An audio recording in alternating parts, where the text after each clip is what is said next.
Welcome back, everyone, to Beholder to No One presents Behold Clearlight.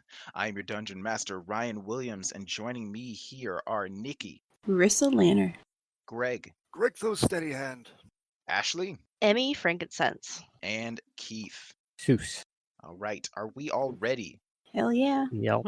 Yup, let's do it. Well, hello, faithful listeners, and an extra special hello to all my adoring fans out there.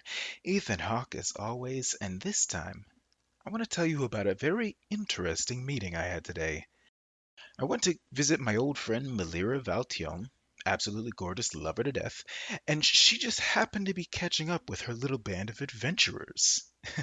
They're a fascinating bunch. They had a peculiar fixation on this one particular chair, or at least two of them did. Greglos and Soof, I think their names were.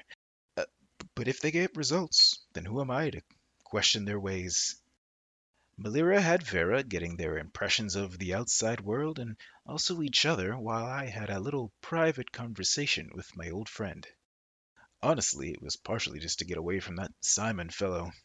He creeps me out, always appearing where you least expect him.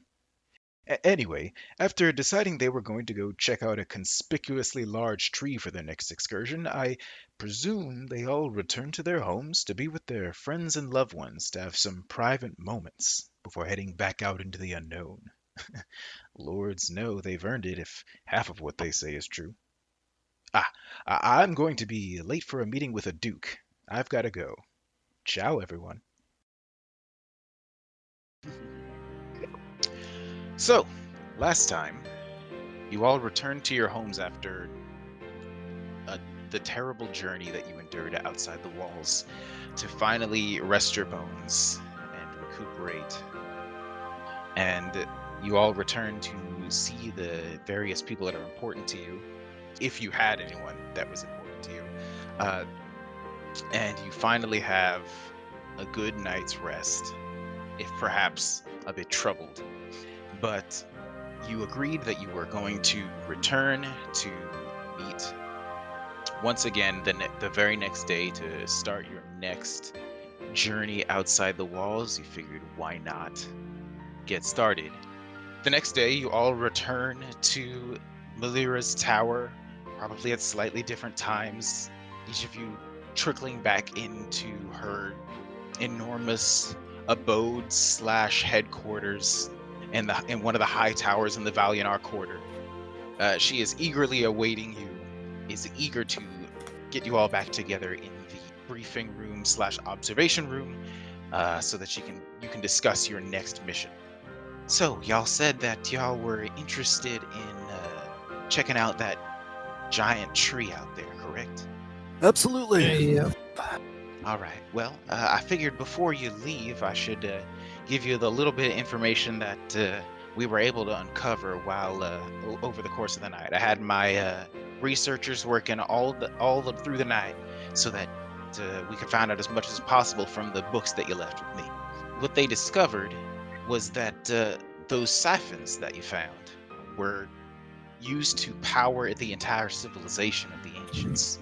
They were discovered and created by a man named Anders Hawthorne, and he used them to found Hawthorne Magical Energies all those many years ago.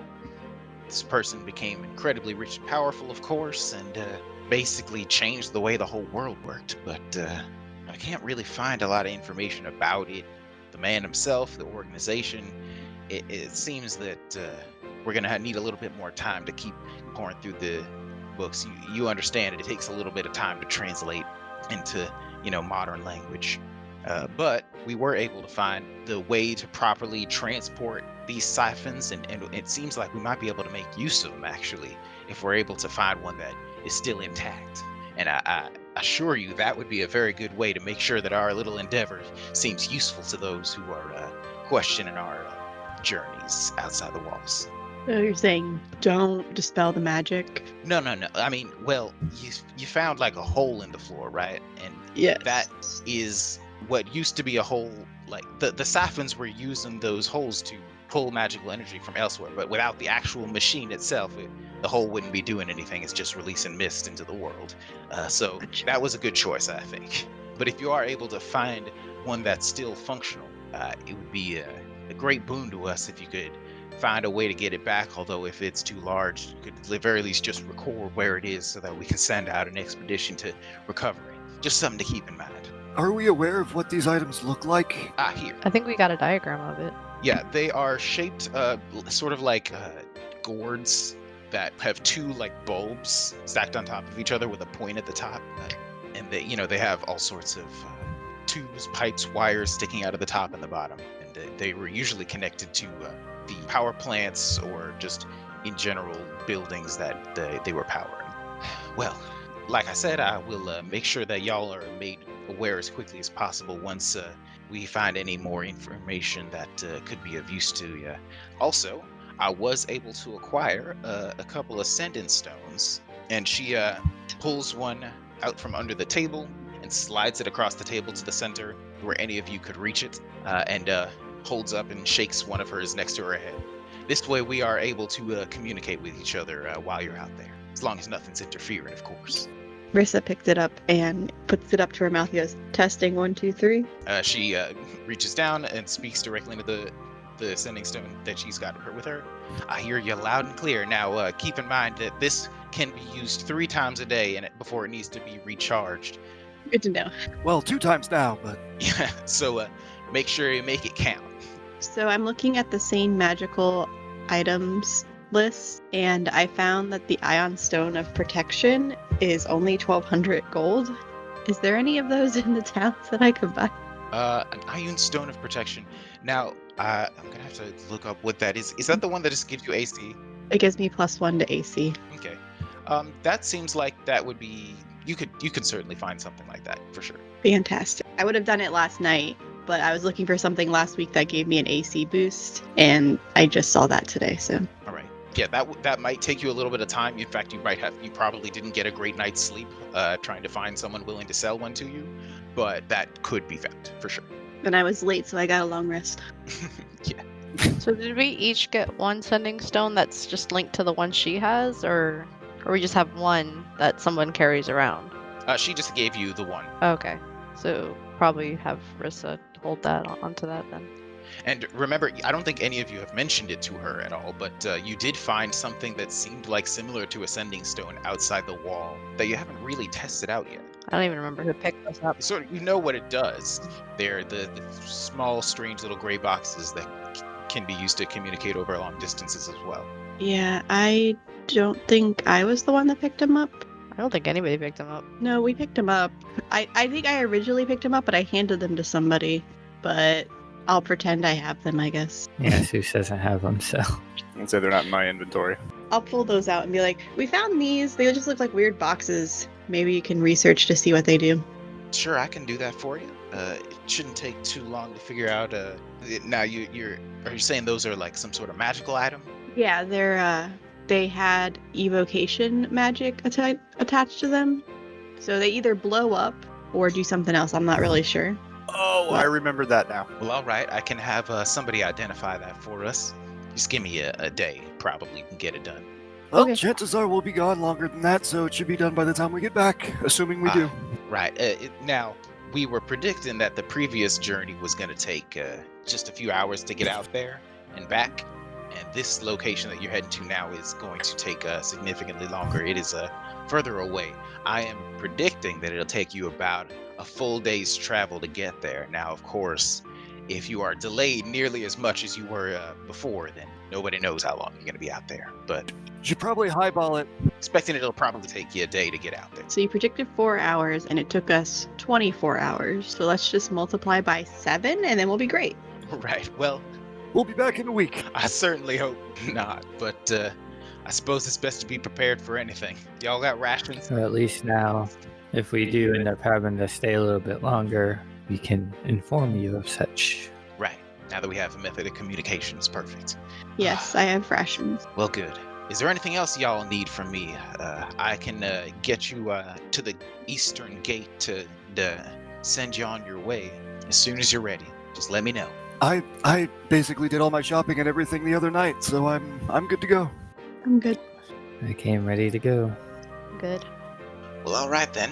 Let's get moving then. And she grabs her bag and motions for one of the servants. It's Simon, Damn it. who has somehow been standing behind her the whole time without you noticing.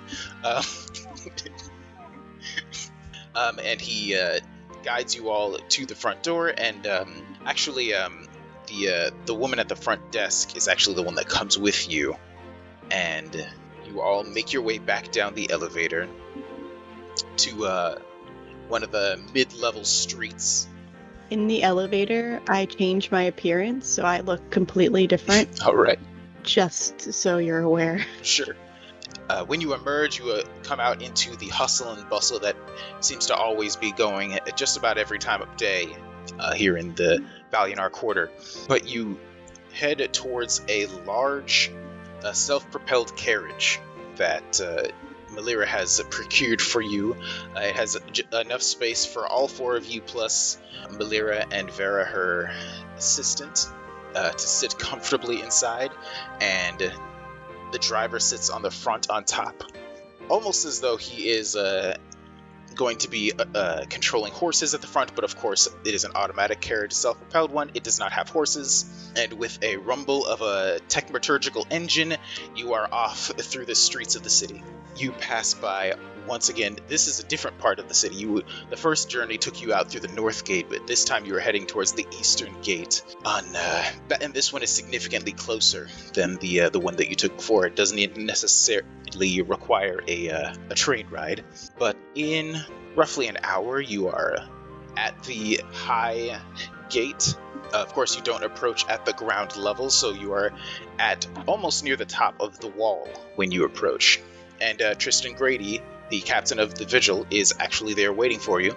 The large half-orc man wearing his bright, shiny silver armor. And he bows when Melira arrives and says, "Well, welcome back. It's good to see you again. I figured I should come out and see you off one more time at the very least. Now, I do feel the need to ask if y'all are still absolutely certain about what y'all are doing here." Wouldn't be here if we weren't. Of course. Well, go ahead and throw the lights, and a couple of the guards up on top of the wall shine out the bright, shining beacons toward the edge of the forest, once again, like they always do when someone is getting ready to go outside, and you can hear the sounds of screeching beasts retreating away from the bright lights from all the way up here. It's like music to my ears. Exactly. And then the portcullises are raised and the gates are opened, and you are ready to head out into the wilderness once more. I got my D20 ready. Roll initiative. There we go. Not just yet. It was cocked anyway. See those two big guys just standing there right when we walk out. It's like, oh, go back, go back. They were just sitting there waiting for us the whole time. Hiding behind the door. Okay, I'm disguised. They won't recognize us. That's easy for you to say. They recognize the rest of us. No, it must be a different group. There's one person that's different. Riss is the only person they remembered. Literally. That confident attitude, that arrogance, that must be that one. So this section of the city looks somewhat different. This one, the northern end of the city was mostly destroyed buildings you were seeing, and generally the husks of the former civilization that occupied the edge of the giant lake that Clearlight rests next to. But this area is a lot more wilderness.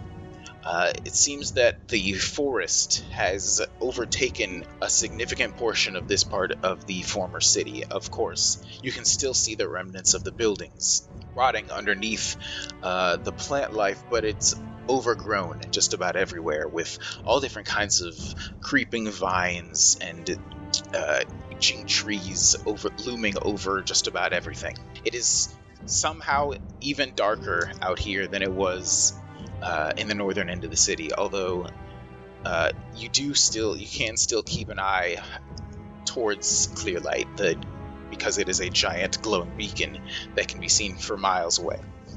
But you make your way back out through the forest that has overgrown this portion of the city, and It smells like rotting wood for the most part, as opposed to the dusty buildings that you were traveling through before. And this place also has a different soundscape as well. There are more, I want to call them animals, but it's up to the listener's perspective whether they sound like regular bog standard animals or terrifying beasts lurking and waiting for you to take just the wrong step. There are screeches, hollers, and the creaking of wood, the rustling of bushes, just like you would expect to hear in a forest of this kind. In addition to the occasional cry of sorrow and the peal of laughter that you would occasionally hear just about everywhere outside the walls. That always seems to be sourceless somehow. You do occasionally see a couple of shadow beasts, those strange red-eyed creatures made out of the mist itself, stalk you for a few moments, but most of them seem to keep their distance. They seem to be ambush predators and wouldn't bother to attack someone who seems able to defend themselves. Good call. And it's definitely upsetting for them just being outside the walls at all, especially because it is somewhat humid and you break out into a cold sweat almost immediately. But what is a little bit more upsetting is that the wretches that you saw wandering around in the northern section of the ancient city are mostly absent here. In fact, when you see the remnants of people, you see mostly what appear to be statues. It seems like there are wooden carvings of people all scattered around. It seems like the wretches that were not smart enough to leave this place have been overtaken by the forest itself. There are people's bodies covered in bark, in addition to the typical dead bodies that you were finding just about everywhere. That's a new one. Something that particularly catches your attention is you pass by a large sculpture, it appears to be, made entirely out of bone, but not from a single creature, from a variety of creatures, all pieced together, perhaps with glue or twine or something. It is macabre, but also somewhat beautiful, like someone has constructed a statue of abstract forms, constructed from the dead creatures that they found. So somebody lives out here and is an artist. Right. Okay, great. I think it goes without saying that we need to stay on our guard and don't leave each other's side. Yeah, that sounds like a good idea. Either that or we're dealing with some kind of forest Medusa. So instead of stone, she turns things into bark. And then uses the field experiments to make bone sculptures. And she gotta pass her time somehow. With the things that you've seen outside the walls, it's hard to rule anything out. I'm going with the wooden Medusa. Instead of snakes for her hair, she has like worms. It's termites. But as you're passing your way through another building that is completely overgrown with vines, you actually surprisingly hear a voice call out to you that is not just randomly shouting like most of the wretches wandering around out here. This one is calling out to you specifically in the language of the ancients, and it's somewhat jarring to hear because it's not a language that you usually hear spoken. It's just a very old version of Common. Some of you have learned to read it, certainly, but to hear it spoken, it takes you a few seconds to even realize that that's what it is. But you hear the voice. Of course, I just got rid of tongues. But you hear the voice saying, "Oh, thank God. Please, I need help. Please, come here. Can you see me?" And you look around towards the source of the voice, and you can see what appears to be an elvish man poking out from a tree. It seems like the tree has grown through his body, and only his chest up is sticking out at the base of the tree. It's like, "Oh, thank goodness, I thought I was going to be out here all night. Please, can you get me out of here? I was working last night, and I wasn't paying attention, and this crate fell on top of me, and I can't move. I haven't seen anyone for hours. This is what I get for working the night shift. But please help me get out of here. And you look, and there's no crate that he's talking about. And in fact, Yeah, can I insight check him? go ahead. 8. So I was gonna try that Okay. too. I have pretty good insight, so we'll see what happens. As do I. Oh yeah, that's a 24. Okay. This person doesn't seem to be. You don't get hints of any deception or anything. This person just seems distressed. Seems to be a middle-aged elvish man. It looks like it might have been at one point shoddy clothing, but it's all wood now. This person is entirely covered in bark. It's almost as if this person is made of the tree that is growing through him or on top of him. But he keeps talking about the crate that fell on top of him and that has him stuck here. He's like, please, I don't know if it's too heavy for you to lift, or if you could just pull me out from underneath it. You look pretty strong. He points directly at you, Zeus. You could probably lift it up while somebody pulls me out. Please, I'm starting to lose the feeling in my legs. I'm gonna start casting Detect Magic as a ritual. All right. I guess I will walk over and try and see if the tree will budge at all. Sure, you're just like pushing on it? Yeah, pretty much. All right. Well, touching that. So just pushing on the tree, it seems pretty sturdy. It's a rather wide tree. It looks like it's been here for a long time, just like most of the other trees around here. You don't think you would be able to push it over on your own. You might have to you could probably chop it down given enough time if you had an axe. But it's not something you could just push over off of this person. Yeah, I'm no lumberjack, and I don't think this tree is going anywhere anytime soon. I'm sorry. Maybe I could just try and pull you out of there. Sure. I don't know what tree you're talking about, but that's fine. Here, and he reaches up his arms to try to make himself as pullable as possible. I wouldn't touch him. Yeah, I wouldn't advise on that. Can you give me like 10 minutes, Seuss, before you try to help? Let's just think about this a little bit. Let's plan a course of action to remove this crate. Please, sir, we will help you in a moment. Just give me like 10 Are you minutes. some sort of mage, right? Okay, that's fine. Thank you. Just please hurry. Like I said, I can't feel my legs. I mean, we can't see them, so. Right? Who knows? It's almost certainly been broken. Been here for, I don't know. It's hard to keep track of the hours that I've been here. Just What day is it again? I'm asking him. Well, of course it's Thursday. It's February 29th, Thursday. The year, and he says a year that's like thousands of years ago. I'm not going to make up a number. I'm not going to make up a number, but he says a number that's thousands of years ago. That sounds about right. Right, guys? Yeah, that's thank you for reminding me. It's been a really long day. I could not remember. Bear with me one second. I suppose it's good to make sure that I haven't lost any memories or anything. It did not land on my head though, so I don't think you need to worry about that. I didn't hit my head or anything. I'm just stuck here, and I've been stuck here for hours. I was beginning to think I was going to be here all night until the crew came in the morning. Could I make like a medicine check? Like not actually touch him, but kind of like study exactly where his torso is compared to where the tree is to see if like his body is becoming the tree or if it's just stuck in the tree. Sure. Okay. That's a 17. 17. Okay, so you being careful not to touch him because you're not sure if this spreads or whatever.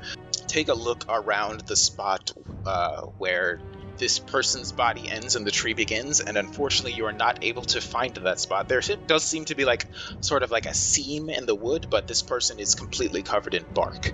And even all the way up to this person's face is just almost, and it's just all wood, even the hair. You feel like you could make a good guess, like perhaps if the bark is just covering over the top of him, you might be able to make a good guess where his body ends and where the tree begins, but you don't know how deep the bark goes. Sir, I wouldn't advise us trying to pull you out because we don't know the full extent of what has happened to you, and I don't want to cause any permanent damage. Right. Well, I mean, you can't just leave me here. You have to get me out. I don't know what else to do. You could. We're not gonna leave you. We're just gonna. You need to take this slowly so that nothing happens to you that will cause you to have any kind of disability afterwards, or just we just don't want to rush this. Right. can be patient, but do please hurry. What is your name, sir? My name is Alistar. You aren't from here, are you? You speak with such strange accents. I can hardly understand anything some of you are saying. Except for this learned man here. He gestures at Emmy. We're from a small village in the east. All right. Well, I've been in this city my whole life. And he starts just like rambling about his life. Like he starts basically telling you his life story. Seems to be trying to distract himself from the fact that he's trapped under a giant crate. During that time, Detect Magic is All right. cast. Once again, you are able to see this whole place seems like a kaleidoscope, just because the mist itself is magical, but you are able to see through it. You aren't completely blinded by the glowing lights in the air. And the tree does also seem to have the faint magical aura that the mist has as well.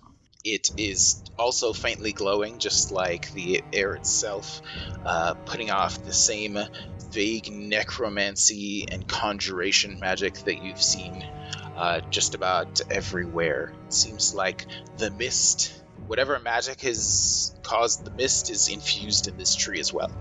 Interesting. I look at the others, and the crate seems to share the same properties as the mist that we've seen recently in our prior visits. The person on the floor speaks up. What properties? Do you mean heavy? I suppose the air is heavy. Yes, very heavy. Shush now, let me finish, I please. thought you were using that. What spell were you casting? I thought you were going to use that to get me out of here. Please, I can't be in here all night. This person is very much getting agitated by all of your seeming hesitance to free him from this trap. I wish I had the sleep spell right now so I could get him to shut up.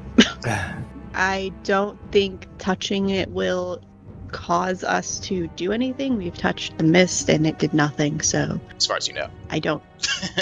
Well, yes. Why do you gotta We throw have- something like that in there? Come on. As far as we know, we haven't been hurt so far, so I don't think touching it will do much, but I could be wrong. It has a conjuration and necromantic magic attached to it. I don't really know what we could do. I could try to dispel it, maybe. See if that does anything. That might kill him, I whisper, where he can't hear me. You can't Hopefully. find anything that I would be able to do. I know medicine, but I don't know this. I'm a doctor, not a botanist. Zeus can do something, but it's not what it wouldn't help him in the slightest. I mean, we could all do something like that, I imagine. It would help us. Potentially. Oh, you said you had some of your team members coming for you later tonight? In the the morning, morning? yes. I mean, the rest of the crew is going to come in the morning. I was supposed to just load all these things into the warehouse over the night shift, but the morning crew will be arriving in approximately 12 hours, but I would very much like to not be here for another 12 hours. So, should I tell him, guys? Should I tell him, or do you think that'll make it worse? It'll most definitely make it worse. I think that kind of goes without saying. He deserves to know. I suppose that's true. You Yeah, wanna go tell for him. it. I mean, if he's just deranged, maybe the shock will make him realize what actually happened and maybe give us some insight as to what actually happened here. I think it's relatively obvious what happened here. It clearly had some kind of crate fall on him. He perished many, many years ago, and this forest is just using his personage. Yeah, I was actually gonna ask if I could use Eyes of the Grave on him to see if he's actually dead or if he's some weird. You certainly could do that. Okay. Is that an action, or is that like a minute-long thing, or... It's just something that I can do. Like, it's something I can do twice a day. Just pretty much turn it Okay. on, and my eyes kind of like glow, Okay. and I'm able to sense anything that's undead within 60 feet of All us, as long as it's not behind total cover. Right. Well, there is a very faint hint of an undead creature just barely shining through this bark. The bark seems to be concealing the same aura that you get from all of those random wretches that you see wandering around the city. So he's giving off this aura. Yes, just very faintly because the wood is mostly blocking. Yeah, I kind of whispered. I'm like, yeah, this guy's pretty dead. I mean, it's not much we can do for him. We can make him all the way dead. Sir, I'm going to give you the truth. You deserve to know the truth, and then that way you can make a decision for yourself. Oh no, I knew it. You're bandits here to rob me of my coin while I'm trapped under here, aren't you? Was this all part of your plan? Did you set this up so it would fall on top of me? Shut the fuck up. Zeus is gonna be ready to, like, basically cut off his head if he does anything. You can't do anything, he's in a goddamn tree. It's basically You from say that. he's only sticking out from the chest up on the ground, so he can like grab your ankle, but that's about the full extent of what he could do to you. Maybe if you get close enough, he might bite. Are you gonna listen to me, sir, or are you gonna be rude and interrupt me again? Fine. Say whatever it is you have to say. You have been stuck in a tree, not a crate, a tree, for almost 1,000 years. Sorry, I don't understand. The crate isn't even made of wood. I'm confused. I can see the splinters are currently cutting into my back. I don't know what you're talking about. You are no longer technically alive. I'm sorry to have you find out this way. What? We could you could stay alive-ish, undead in this tree form and maintain your possible sanity for as long as you want. Or we could help you along on your forever death, if that's what you want. You're not making any sense at all. I've only been here for about 20 minutes. I don't know what sort of trick you're trying to pull. I don't understand why you would lie to me like this. I don't need very much from you. I just want you to lift this box and to pull me out. I take out a piece of paper and draw what he looks like a very quick sketch. I say, I wish we had camera. And I show it to him and go, "This is you right now, sir. That's not a crate." I don't know. You know what? I'm actually going to have you roll a persuasion check. It's I'm going to good be at very those. difficult. I rolled a natural 1, Okay. but it becomes a 10, Okay. so it's a dirty 20. All right. So you hold up the drawing, the quick sketch that you were able to do of this man sticking out of a tree, and he looks very confused, and his sort of like eyes go unfocused for a second as he looks at it. It's not a magic eye picture. You're not going to see a boat or anything. I don't understand what but I can see the street lights are clearly illuminating, and there are no street lights anywhere nearby. Is this some sort of illusion magic? I don't understand what's going on here. I just need you to pull me out. I don't care what it is. Just pull me out, please. If we try that, you may die. Well, I can't imagine. It's just do any of you know healing magic, perhaps? I'm sure my legs might be done for, but at the very least I could. I feel fine, mostly from the waist up. I don't. While this man is somewhat rambling and shouting, Gregdos, you notice that behind you, you're starting to hear the sounds of perhaps hoof prints or footsteps. It's something with a heavy, solid foot is walking around behind you. Coming closer toward us, I assume? Yes, and it sounds like horses, because whatever it is, I mean, you living in Garden Town would be the most likely to have interacted with a significant number of animals of that kind, and you can tell what it's a creature that with 4 legs sounds like. And you turn to look, and you are very dismayed to find that it is not horses. Oh, good. What you see looming just across the street are 3 massive insect-like creatures. 2 green ones with terrifying, almost humanoid-looking mouths sticking out of long, elongated heads, with long, spindly claws and 4 segmented carapace-covered legs, and then a larger red-colored one standing just behind the two of them. For anyone who wishes to know exactly what I mean, these are Kruthiks, large insect-like creatures. Zeus, go ahead and do what you gotta do. We have company. I say, did they notice us, or like, do we have time to hide? They were attracted to the sound of the man shouting at you, and they have already seen you. Zeus is gonna walk up to whatever's left of this guy and be like, okay, I'll heal you from your pain. Yeah. And he will Oh, Jesus. just try and remove his head. All right, you've got about a second before these creatures are upon you, so I'll say you have just enough time to try this.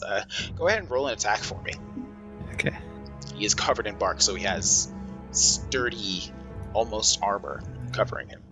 Even if it is. Used him as distractions, try to get away. He seems like easier prey. I will use my fighting spirit as a bonus action just to give myself advantage on it. All right. Advantage to hit the man in the tree that can't move. Yeah, it's not so much about hitting him as it is breaking through the. Yeah, getting through it. Mhm. It's a 19 to hit. That will do it. Go ahead and roll damage for me. Yeah, 13 damage. Okay. So in trying to cut this man's head off, you swing your sword down on top of him. He tries to protect himself by just putting his hands up over the back of his neck and tries to curl up in a ball, but is unable to do so because he doesn't have legs. And you chop several inches into his neck, almost decapitating it, getting halfway through, and your sword sticks inside. You immediately see a mixture of blood and what it looks to be tree sap oozing out in all directions out, and the man immediately starts screaming, "Oh God, I knew it! I knew they were bandits here to steal!" Somehow still talking with his neck halfway cut off. Can I use my second attack to try and get all the way through? Go ahead, sure. Okay. So 22. Okay, that will hit. And 10 damage. All right. You are able to wrench your sword back out of the wooden trunk that is this man's neck, and you swing your sword back down again, and this time you are able to chop the rest of the way through, and his head rolls off his shoulders, continuing to shout and scream and call you bandits and curse you, calling you rascals, scoundrels. Oh, for fuck's sakes, somebody shut this thing up. Meanwhile, With his head cut off, he's loud. I would like everyone to roll initiative because the three creatures behind you are moving aggressively in your direction. I will also roll initiative for them. Should just cut his mouth off. You can also now just feed the head to these creatures. I'll leave that to you. All right, so anybody get 25 to 20? Oh, okay, 20 to 15? Oh dear. Oh, crap. Are you serious, guys? 15 to 10. 12. Okay. 12. Emmy and Greg Thos are at 12. 10 to 5. 9. And Zeus got 8. All right. You glance downward to see this wooden head rolling across the floor, shouting, cursing your names. Well, you didn't tell your names, but your clothes, everything about you, he's shouting, cursing, wishing every evil upon you that he can think of as his head rolls across the floor, spewing a mixture of blood and tree sap. I imagine it gets, like, muffled for a second every time his mouth hits the ground.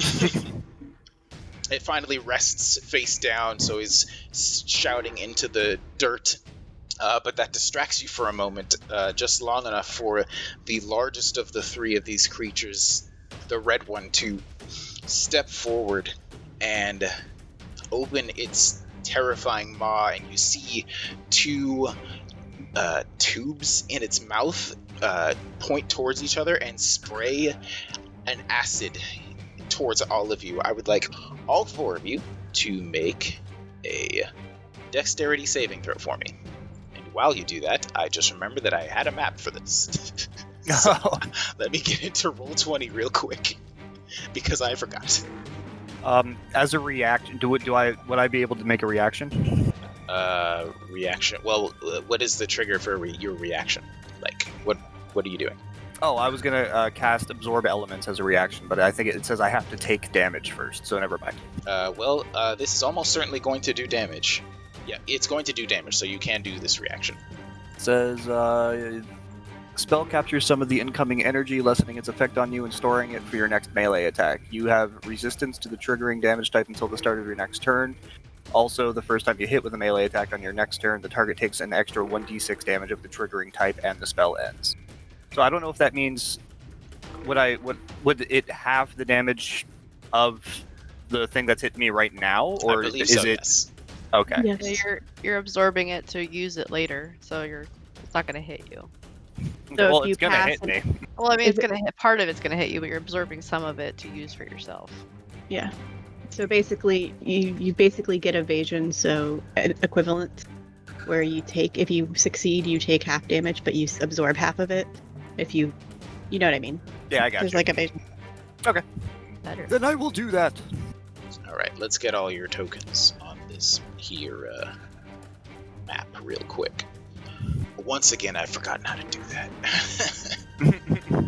Hold on, can't I just like You- drag your characters onto the? You have to, if you go to the other map, you can use the arrow select one to click and drag and highlight all of us and copy and then paste us. Hold on, I don't know if it's gonna hurt to copy and paste your existence. So Should be okay. I've done it in our game. I feel weird. Anybody else feel weird? Like I'm being shunted to another spot in the world? Yeah, it's kind of weird. Oh my god. Seuss is, I'm going to say, right next to the dead man whose head he just cut off, and the rest of you can position yourselves however you think you would have been around this person. So would probably also be close to him because she was talking to him the most. And we officially leveled up, correct? Ah, yes, I totally forgot to say that. Oh, Yes, you are all Yeah, level do 6. that. That's my I bad. will do that real quick. I definitely meant to say that before you left the city, but here we are, currently leveling up to level 6. Congratulations. All good. Hooray! We may not actually die this time. Here's what it is. You feel like you've taken on beasts of this kind before. Not these ones specifically, but at this point you're feeling that you can take on anything. You've taken on all kinds of terrible creatures out here. You can take these ones on just as easily. And that courage, that confidence levels you up to level 6. Ding! Fantastic. The creature, this large, red-colored, insect-like beast, lumbers forward towards you, standing 6 feet tall on all fours, and breathes a cone of acid over the whole group. I'm actually going to roll a dexterity saving throw with disadvantage for our decapitated friend here, who is completely unable he to fails. move. He rolled a natural 1. So Well he- then. So he is going to take the full acid damage from this creature. No, our bait. Gregthos casts Absorb Elements, sees the blast of acid coming. Acid is one of the things that you can absorb, correct? Correct. Cool. And sees it coming, is able to cast a spell that can absorb some of the damage. But anyone who rolled lower than a 14 on their dex saving throw is going to fail. I got a 22. I rolled a 21. 13. I think Gregthos is the only one that gets it in the head. Everyone else takes half damage, actually, here we go. Because Gregthos absorbed the elements, he's the only one who failed. Everyone takes 11 acid damage as this creature breathes a spume of burning gas that eats away at your very skin and bones. Well, not your bones, obviously. It's not hidden there just yet. Maybe if you sit here long enough. Can I say my Absorb Elements was me basically taking my quarterstaff out and spinning it in front of me? All right. And the quarterstaff absorbs some of the energy from this blast. That is going to bring us to the 2 smaller ones. Oh, good. And the 2 of them both rush forward, trying to overtake you. Gregthos, You are the closest to them. You are standing in the back. So both of them are going to try to attack you. Alrighty, let's do it. These creatures seem to be moving together with purpose, using perhaps the tactics that a pack might use. Oh. And I wonder what that means. one of them is able to lunge forward and distract you for a moment, while the other one tries to jump you from behind. So they are both going to have advantage on the attacks. Awesome. One of them is going to be a 21 to hit. Yeah, that'll do it. And that will be 6 slashing damage. Sorry, piercing damage. Doesn't really matter. All right. And then while you are distracted being attacked by one of them, the other reaches out for you, slashing at you with its pointed claws. And that one is going to be a 17 to hit.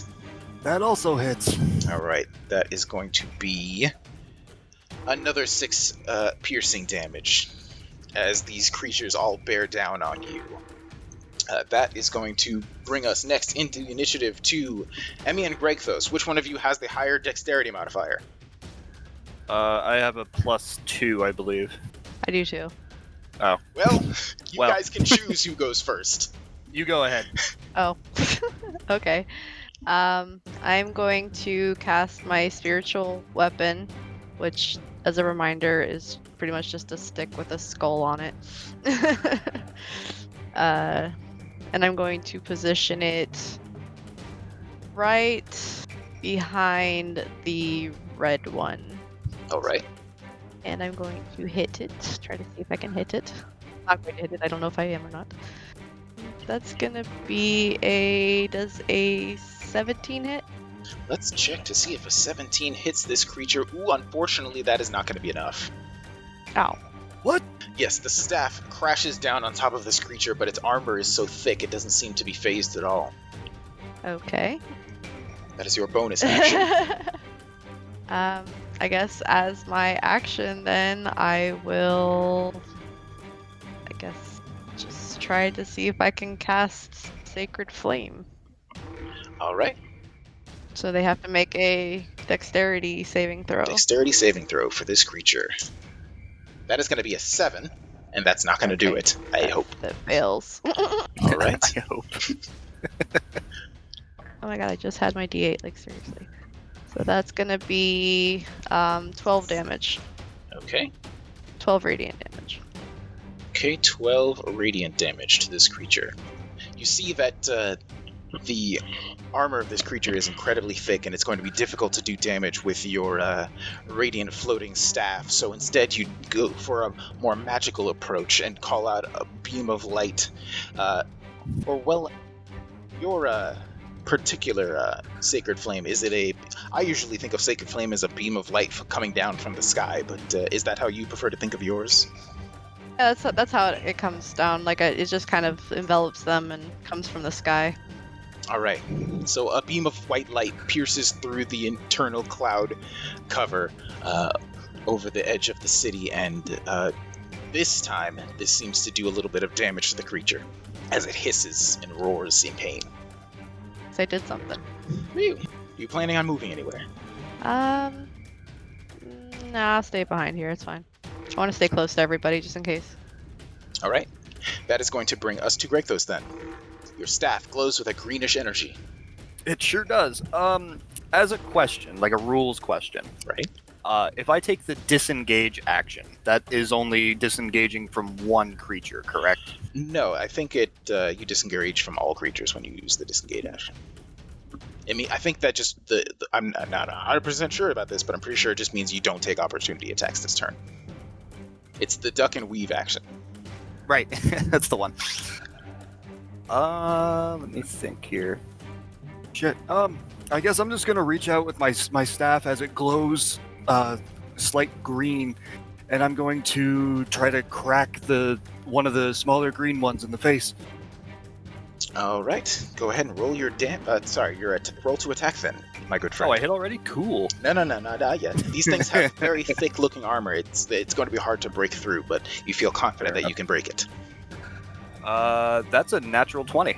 Ooh, well, that'll definitely do it. That's the confidence. And I believe that also doubles the damage of your absorb elements.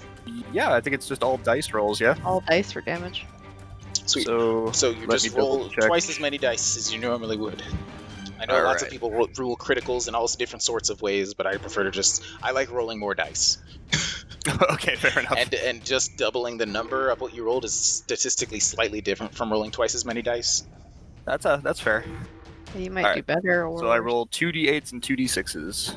Yeah, there's nothing worse than getting a crit and rolling ones. Yeah, it happens a lot. I do 2 damage. But it's a Alright. it's a girthy 2 damage though. So it's going to be 9 bludgeoning and 7 acid damage. So Alright. 16 total. 16 damage total. All right. And then, as a bonus action, I am going to use one of my newfound key points to use patient defense, Okay. which gives me it's the dodge action until the end of the turn. So I think it's like +2 AC, I believe.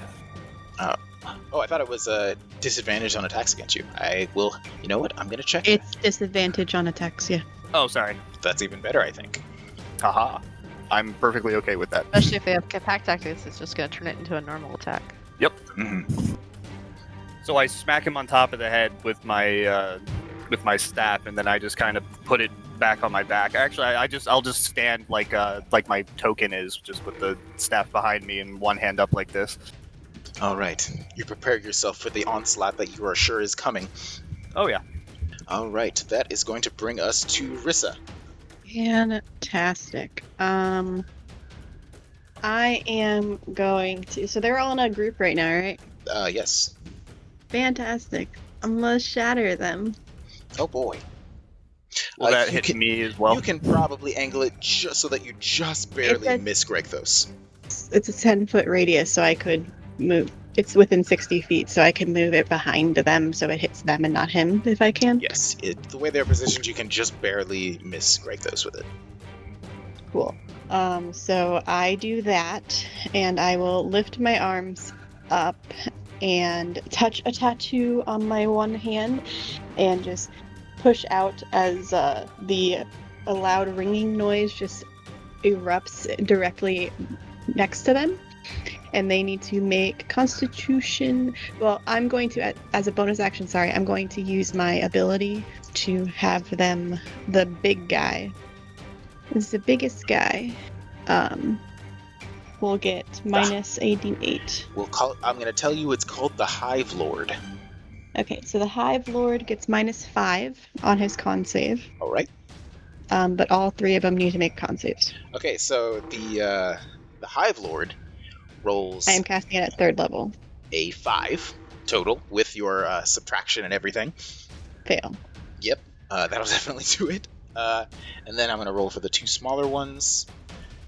They all fail. Fantastic. So this is, since this is at 3rd level, this is 4d8. I'm pretty sure I know the answer to this, but are they made out of inorganic material? No, they are giant bugs. Yeah. Definitely giant bugs. Oh, that's not terrible. 10, 16, 19 points of thunder damage on each of them. All right. Da, da, da, da, da, da, da, da, da, da. All right, 19 more damage. That's Great. the song I imagine play every time somebody uses that ability.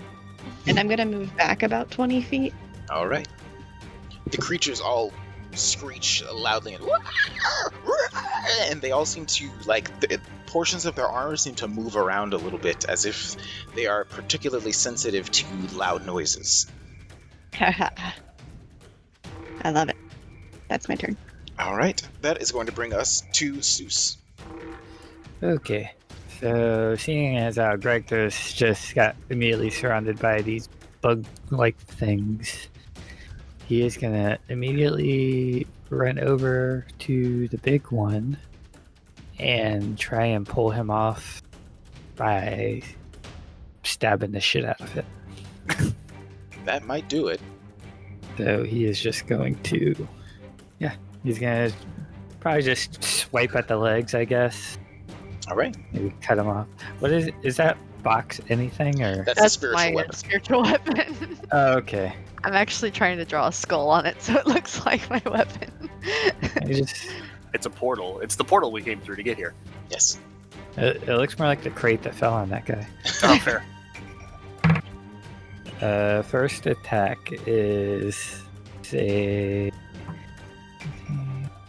26 A 26 will definitely hit. for 9 damage. 9 more damage on this large boy. Yep, coming back with another attack for 9 to hit. 9 is definitely not going to do it. Yeah. But seeing as how he's surrounded, he doesn't want to give them another chance to attack, so he's going to action surge. Okay. You swing out at the creature and manage to hit it in the joints at one of its knees? We'll call them knees. And you see this greenish blood oozing out from where you hit it. And you try to aim for the same spot again, but the creature turns around to face you and gets out of the way of your second attack. And But the rest of you see Zeus suddenly moves with a blinding speed. Almost unnatural. Like you've seen him do a few times before. Faster than the Yeah, eye can indeed. keep up with. Simon, is that you?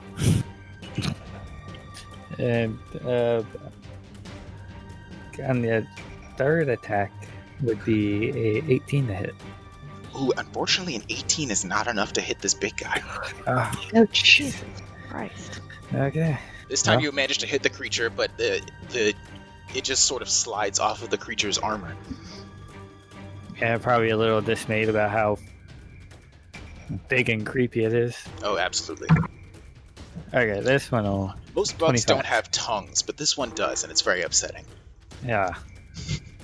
I don't know how I feel about that. Upset. He said it's upsetting. 12 damage. 12 more damage. All right. And that will be his turn. All right. The creature screeches at you angrily because you've done quite a bit of damage to it. And it is actually that creature's turn. So Sure. it is going to respond by trying to impale you with its 2 large forelimbs. You said 2, Yes. but then you said 4 limbs. Forelimbs as in the limbs in the front. Yeah, I got you. Smartass. That's me. All right. So it's going to take 2 stab attacks at you. 1 stab. That's a natural 20. Oof. Oh, I'm that- canceling that. Oh, yes, I forgot you can do now. Nice. Yeah, I'm canceling that. that. All right, so it just becomes a regular hit, correct? Yes. And any effects that would cause, like, if there's something were to happen because of a critical hit are canceled too. All right. What is the name of that ability so the audience will know? It's called Centennial at Death's Door. It's a reaction when you or a creature you can see suffers a critical hit, turns it into a normal hit. Mm-hmm. Oh, I think you mean Sentinel. Yes. Yeah. I've heard of that one. Cool. Sentinel. Centennial. Centennial. The millennial at death's door. God, that Sound sounds like like it's a me lot last older. night. All right. So that is just going to be a regular hit. So it's going to do I'm pretty sure. Yeah, I'm 30 9 feet. Okay. piercing damage to you. So, Alrighty. right. Could have been bad. Now, how does this ability work, do you think? For Emmy? I pretty much imagine it as like I kind of like, you know, like in My Little Pony, like Fluttershy has a thing called the stare. I kind of have just this thing that I just stare at it, and it just causes it to like kind of like freak out. So when it thinks it's gonna go down and do like this massive hit, but then it just gets kind of distracted and shaken a little bit, and then it just kind of like misses him slightly and just grazes his shoulder instead of right in the chest. You manage to catch the eyes on the back of its head and give it the most menacing stare that you can muster, and it You briefly can just distracts feel it. That's how strong it is. You can just feel it. All right. The second attack is going to be probably not enough to hit. That's a 10. So no, definitely not. Nope. So the creature's giant. They're not pincers. I don't know what to call these. These two giant stabbing appendages come down on top of you, and one of them just grazes the side of your armor, and you can feel it like clawing at a joint between two of the plates in your armor, and you're like, ooh, that's gonna hurt later. But the other one... As a reaction, can I riposte that? Oh, certainly. So... I always get confused by the wording of this.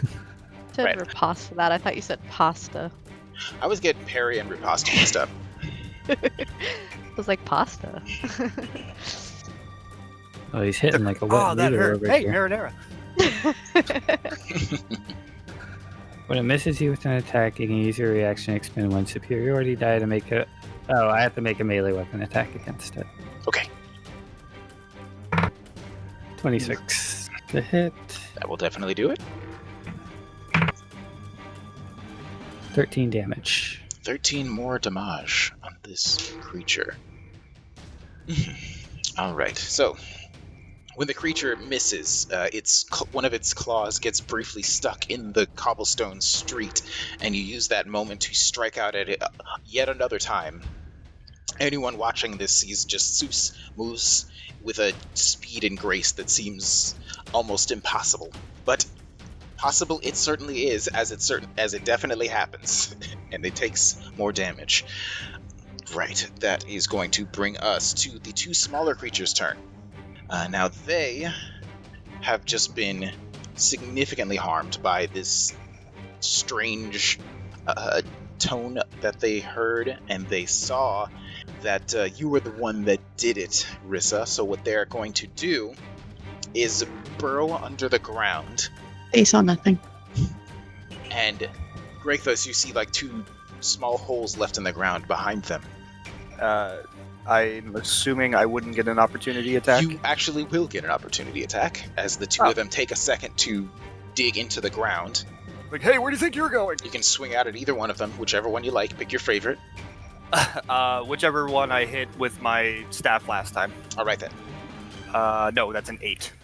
Ooh, an 8 is not going to do it. You swing your staff at it one more time, and this time it just cracks off the back of the thing's carapace. But the two creatures burrow underneath the ground, and both of them emerge behind you, Rissa, and you can hear the sound of the creatures screeching and burrowing underneath the ground just before they burst out underneath you and try to claw at you. They're going to make many attacks. Oh, good. How am I rolling another nat 20 already? I don't understand. I think this die might be broken. I'm going to switch Or dice. it's working perfectly. I'm going to switch dice No. after this. But that is going to be a natural 20 on you, Rissa. I don't know, Ryan. We can't see your rolls on screen. I've already used my reaction, so I cannot cancel that. All right. So that is going to be... That's what it was. It was revenge for her canceling the previous one. Or him, rather. That is going to be 12 piercing damage for its first attack. And then the second one is going to be a 16 to hit. Is that enough to hit you? Mm-hmm. All right. So that is going to be 5 more piercing damage. As the creature emerges from underneath the ground and immediately starts clawing at both of your legs. And while you're trying to back away from that creature, the other one emerges from the ground just behind you Oh, yay. and is going to try to impale you as well.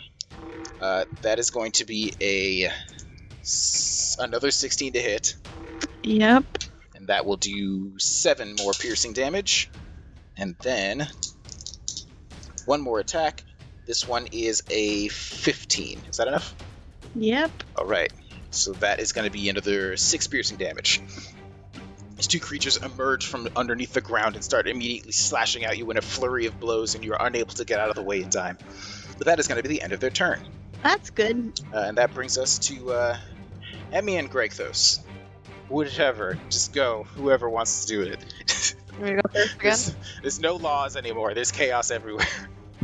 I would like to say that Rissa is very, very critically injured and bleeding a lot. Oof. Alright, I'm gonna move next to Rissa, and I'm going to cast Cure Wounds at 3rd level on her. Yay. So that is... Rissa is just like, hey, Emmy, So you're gonna get 20 hit points back. hooray. And as my bonus action, I am going to try to hit that creature with my spiritual weapon again. The large one? Yeah. Okay. So I don't think I could move it enough to move it over to where we are right now. All right. Can I hit, or do I have to choose to either hit with it or move it, or can I do both? You can do both. Oh, okay, because I might move it after my, because they have that guy by themselves down there. So All right. I mean, he's bigger, but I thought we might need the extra help of my spiritual weapon later. Okay. All right. Hopefully this one will actually hit. Does a 20 hit? It does. Okay, cool. I'm like, if that Yay. doesn't hit, I don't know what we're gonna do, guys. They are heavily armored, but not invulnerable.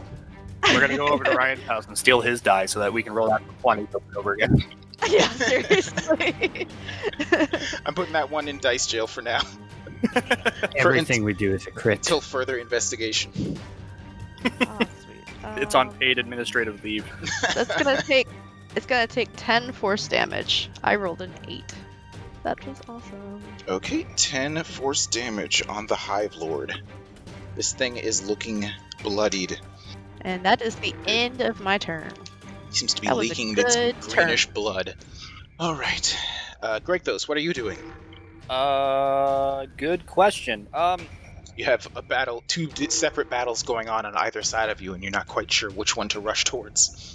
You're damn right. Oh, I forgot to mention, on Initiative 1 last turn, the head, the wooden head lying on the floor, continued to shout and rave madly at all of you. Oh, shut up. And it's right at your feet, Greg, though, so you can use your action if you would like to kill that thing, if you would like, but I don't think it's worth it. Stomp I on think it. I have more pressing matters. I feel like I'm taking more mental damage from the head than I am from the giant blood bugs. I'd say as a free action, can you just put like a gag in it? The ball gag. Why do you have that? Don't ask questions. I've been alive a long time. You don't know what I've been through. What I do in the slums is none of your business. I guess I'll just take another swing at this guy with my mace or my staff. All right. 24. That will definitely do it. Good rolls in, guys. Thankfully. Yeah, you need them. Yeah. That will be 6 bludgeoning damage. Okay, 6 bludgeoning damage to this creature. And then for funsies, I will use my other key point to use Flurry of Blows. All right. Doing lots of monk stuff today. Yeah, I just unlocked the key points, so I figured I might as well you use took them. another level in monk. Okay, cool. Yes, sir. Yeah. That's the Rusty, you gotta start using them. So he has key points now. Fairly certain those are both misses. That's a 15 and a 13. Ooh, unfortunately, that is not going to do it. You crack the thing with your quarterstaff, and it briefly bends the joint backward for just a second, causing the creature to stumble, and you try to keep going after that same joint, but unfortunately your fists are not quite hard enough to crack this thing's armor. Oh! Jesus! It feels like punching wood. I feel like that's a euphemism for something. Oh god. I will then take a couple steps back to try to distance myself from both this creature and the other two, so I'll kind of be like out in the middle of everything in no man's land. Alright. He would get an attack of opportunity if he would like to take it. Right, I was just about to say that. As you hit it with your staff, it takes notice of you, and it's as you make your attack, it sort of kicks out behind it with the sharpened points of its appendage, and tries to hit you. But that is going to be an 11 to hit, which is not going to be enough. Nope. Too fast for you this time. And that'll end my turn. All right, Rissa, you're up next. That is the only time you'll get to say that. Fantastic. Well, we are very close to people, and I am not okay with that. And I don't have anything I can really do. Kick it. Step on the bug. I mean, Probably not the best option that you have. Use your fly swatter. I'm going to cast Healing Word on myself as a bonus action. I should have made my spiritual weapon a fly swatter. At level 2. With the skull. Yeah. I heal myself for 10 more. Sweet. And then I'm going to pull out my rapier and slash at the one that critted against me All right. with a natural fucking 20. Nice. I'm gonna cancel that now. I will stab you instead. All right. Go ahead So and I roll will the damage. do 2d8. That's 12 piercing damage as I go. I don't like being stabbed and just stabbing back. All right. Well, that is actually going to finish the creature off. It's trying to get a hold on you with its teeth. You just stab into the ground and impale it into the floor. When they die, you should make it a splat token. Greenish blood goes splattering everywhere as the creature tries to struggle away from it and just makes it worse. And that will be my turn. Oh, their guts are everywhere. It's As I turn killed and face cockroach. the other creature. All right. That is going to bring us to Seuss. There you go. Alright. He's gonna take an EI stance. And Oh god. do Fighting Spirit. Okay. Give him advantage and 5 hit points. And go for the same legs that I've been hacking at earlier. All right. That's a nat 20. Ooh, got him. Just everybody critting today. Yeah. Everybody be gritting. If you get 2, we get 2. So that'll be 13 damage. 13 more damage. Yeah, unfortunately, my damage rolls were low. All right. Well, this does definitely hurt it. You are able to get right up underneath its head and stab what part of the softer, fleshy portion of its body, and stab right through it. The creature screeches one more time, and as you pull your sword back out and ready for another swing. Yep, and I'm just gonna try and strike at the exact same spot I did last time. So I got a nice cut in there. And that is a 19 to hit. Ooh, unfortunately, a 19 is not going to be Ah. enough. Okay. The thing has 5 hit points left. Oh my god. But you manage this time as you pull your sword back out of the creature and swing at it one more time, trying to finish it off for good. It rears its neck back and it dodges out of the way. Alrighty, and that'll be my turn. All right, so that is going to bring us up to this creature's turn. It is just about dead. So let's see, what would it do? I think it would probably retreat. This is not an intelligent creature. It is losing this fight, so it is probably going to try to retreat by burrowing into the ground, which, you know what, I would say it's going to take the disengage action and burrow into the ground, throwing dirt everywhere in all directions as the dirt flies into your face and you're not able to get a good swing on it as it runs away, but it leaves a 10-foot wide hole in the ground and a trail of greenish blood in the earth as this creature runs away. The final of the smaller creatures that is still alive sees that it is now alone, and I believe it would probably do the same thing. So it is also going to try to burrow away. This one is less intelligent and doesn't take the disengage action, so if you'd like, you can get an opportunity attack, Rissa.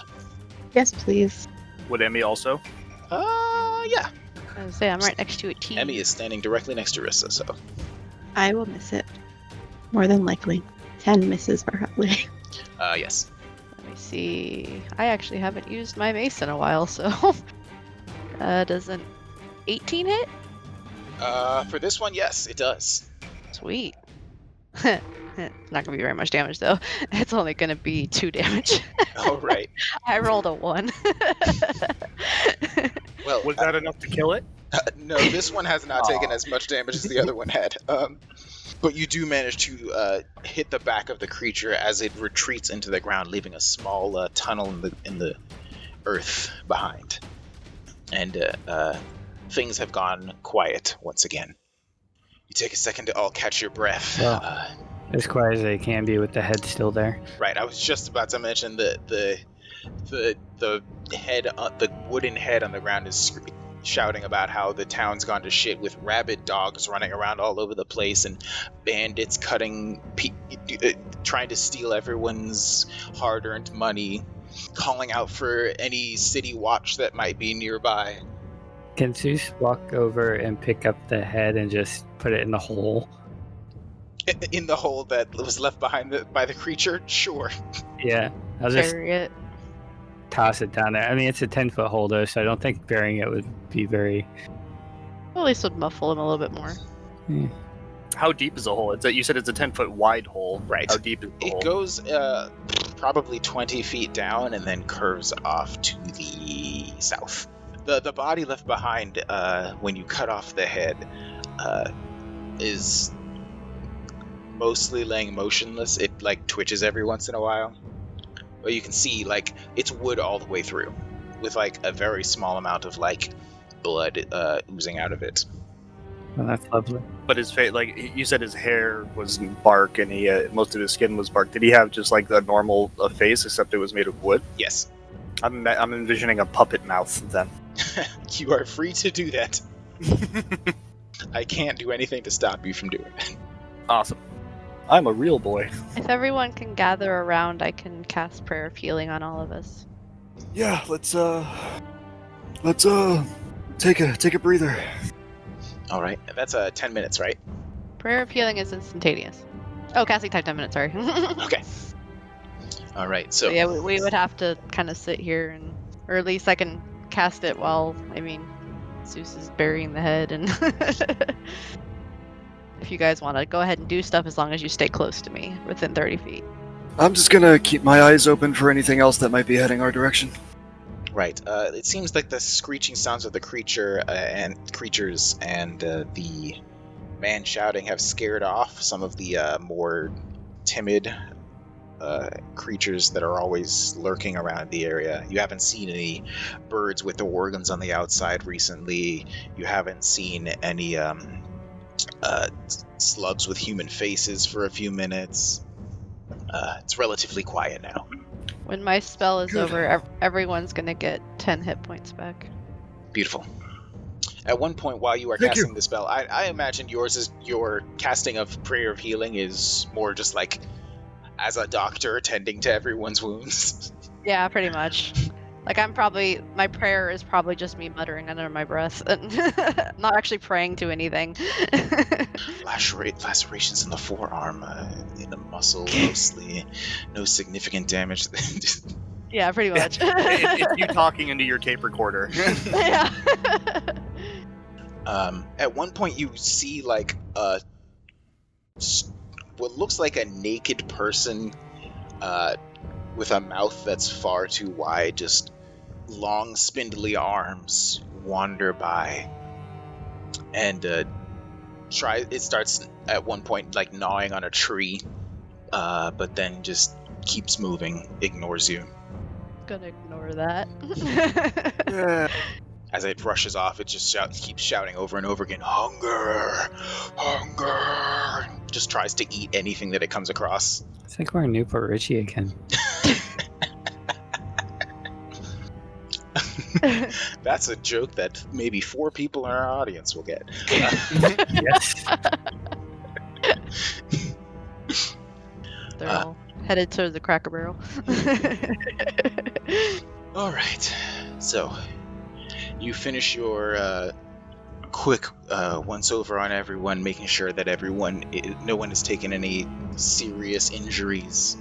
It looks like everyone should be able to continue on, although for a moment the Rissa's wounds seem to be somewhat worrying, but you've managed to bandage and stitch up any cuts that she had on her leg. Emmy was probably blushing. If Emmy could blush underneath all the tattoos on his face, there would probably be a portion of time where he was blushing because you would have to remove the long boot that Rissa's wearing. No. Of course, once you see that it's covered in blood, it is no longer nearly as scandalous. Or is it more so? I certainly hope not. No, Emmy doesn't Rissa- like blood at all. Even though he's a doctor, he hates touching blood. Oh dear. Rissa ignores any weirdness going on. I'm not doing anything weird. I'm just blushing. I know, but, like anything that's abnormal, she's just like ignoring it as she's keeping an eye on the horizon and just like completely oblivious. At one point, you see what looks like a stingray flying through the sky, but other than that, nothing really catches your attention. That's fun. How long did it take us to get to this particular area? Like, how long were we traveling before we ran into these? Not an incredibly long time. Probably been like an hour and a half since you left the city. So Still we're not relatively close to the city. okay. So I think we should, now that we've taken care of this, we should probably continue before that head attracts anything else. And these trees are very unsettling. They definitely are. If you would call them trees. There are definitely faces sticking out of some of them. Luckily, no more of them seem to be shouting obscenities at you. Yet. That's, well, it's just because you haven't pissed any of them off yet. That's what I'm saying. I think we should make like a tree and leaf. To go head to another tree. Everybody takes 3 psychic damage. Okay. You got it. Suffer the effects of vicious mockery. But you pack up all your medical supplies, Emmy, and everyone gets ready to get moving again.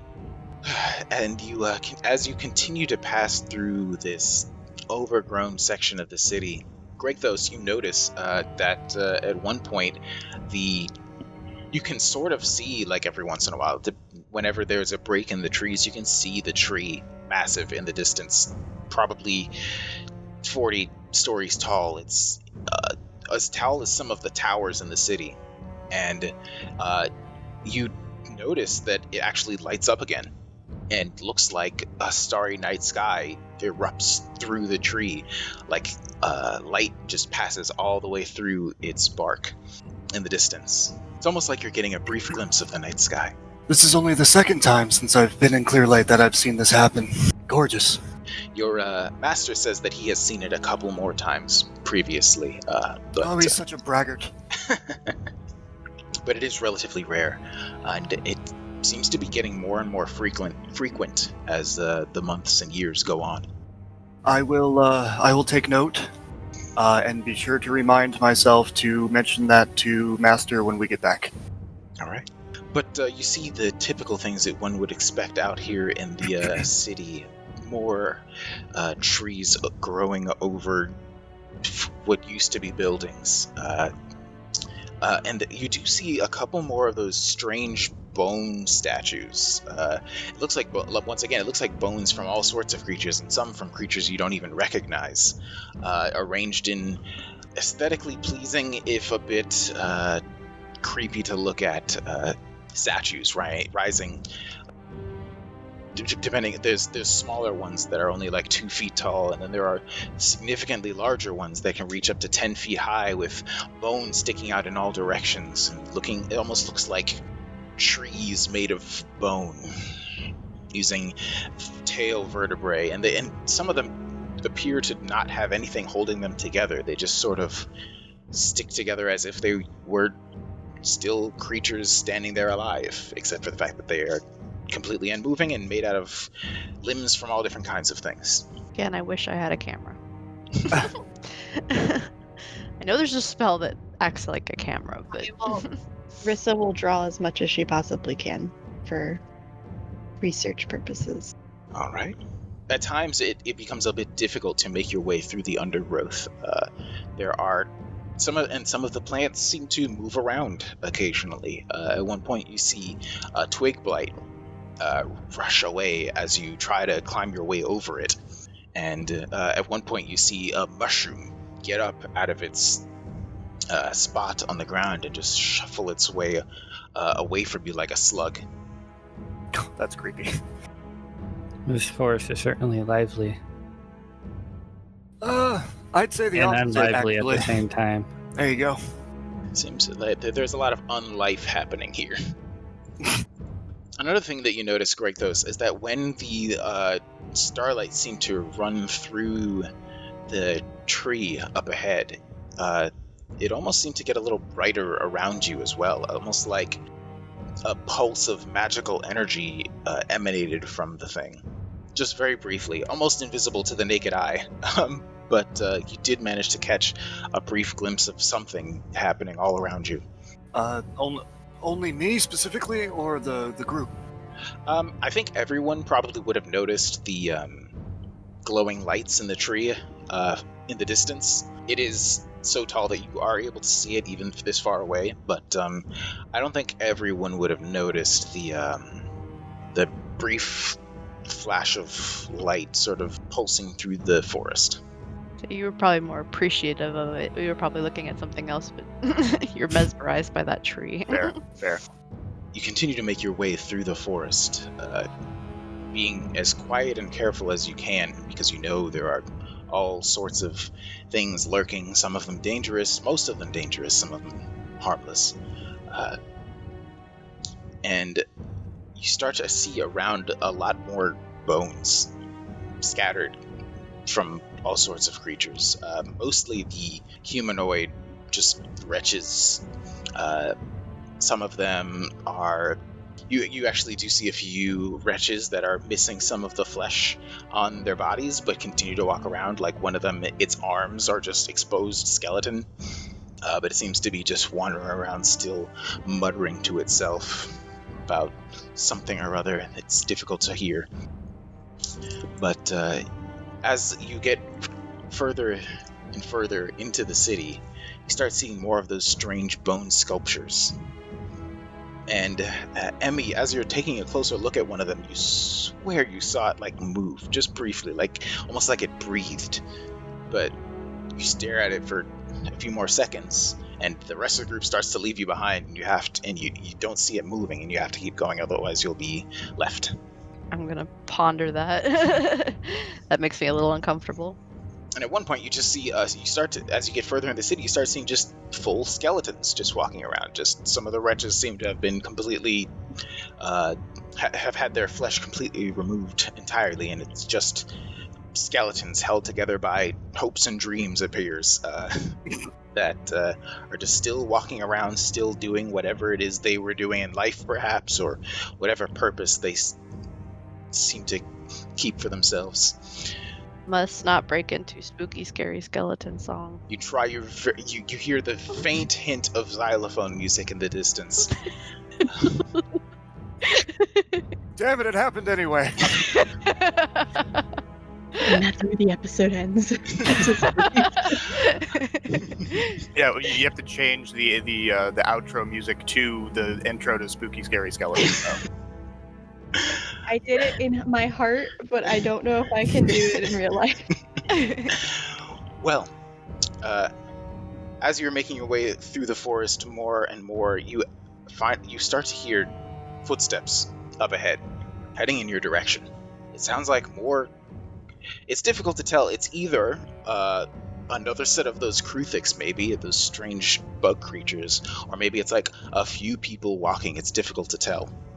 But you can definitely hear footsteps coming through the undergrowth up ahead of you. Is there anywhere that we can maybe like jump off the immediate path to Try to hide? You can certainly Yeah, I try. was You gonna can say roll a that. stealth check. I really don't want to confront those things again. Oh, yeah, I should probably roll too. I'm like, yeah, I'll be fine. Just instantly. Just press the Jeez, stealth button and you become invisible. My blood dice are rolling so freaking well today. I am so happy. Glad yours are. Okay, what did everybody roll on their stealth check to try to hide from whatever is approaching? I got an 8. Oh dear. I got a 19. 20. Ah, gotcha. And Sue's got 10. 10. All right. So, Emmy, you hear something coming and manage to dive behind a tree and lean up against it as the whatever it is coming approaches. And Greythos, you dive to the side and land behind a fallen log. Seuss and Rissa, you both jump behind another one of the trees that you've seen, and unfortunately when you lean up against it, the tree says, "Oh, get off of me!" And you look behind you and see that you leaned on one of those faces sticking out of the trees, and you try to cover this thing's mouth, but it's too big. You aren't able to stop this thing from shouting at you, and you have just enough time to look around to the other side of the tree and see emerging from the tree line on the opposite side of the clearing that you're in. Definitely not what you expected. You see a woman sitting on a throne, but the throne is entirely made of bones and it has its own legs walking around. She is being carried by this multi-legged bone structure. Her clothing, her long dress, is also made out of bones held together by seemingly nothing. And Rissa, just as you look around, she looks directly at you in your eyes and says, "Ah, are you the ones who managed to escape from Malgus and Vastican? Malgus is a fool, but I expected better from Vastican. Still, you will not escape from me. You have insulted the court of all flesh, and you must be punished." And that's where we'll end our session. God, with all the... Great, I have a couple of minutes to think of what I'm What? going to say in response to that. Yeah. Do you still look different? Or no, disguise self doesn't last that long, right? I mean, disguise self can. I have a hat of disguise, so I could Oh. technically change my appearance at will, but I probably changed it back by now. Oh. I was honestly just changing my appearance to get through town without people recognizing me. Oh, okay. Hey, That makes sense. Greythos, look, you can get a chair that walks itself so you don't have to drag it everywhere. You must Oh, steal that chair. I did mean to mention that I left my chair with my master so that it's safe when I get back. Right, of course. That you know of. You don't know what he's doing in that chair. Whatever. Thank you so much for checking out Behold Clearlight, our Dungeons & Dragons 5th edition actual play game. This world is brought to you by Ryan and played by a group of friends who are just looking to have fun and share our love for the tabletop world. Every other Thursday, we will release a new episode of Behold Clearlight. On the off weeks, Greg and I join other members of the TTRPG community and play non-D&D games. You can also check out Greg and I having random discussions on topics in the TTRPG and D&D world with guests on Mondays. If you enjoyed this, please don't hesitate to reach out on Twitter or on Facebook at Beholder to No One. Also, give us a review on iTunes or follow us on Podbean, Spotify, or wherever you listen to your podcast. Keep being awesome. We'll see you next time. Bye.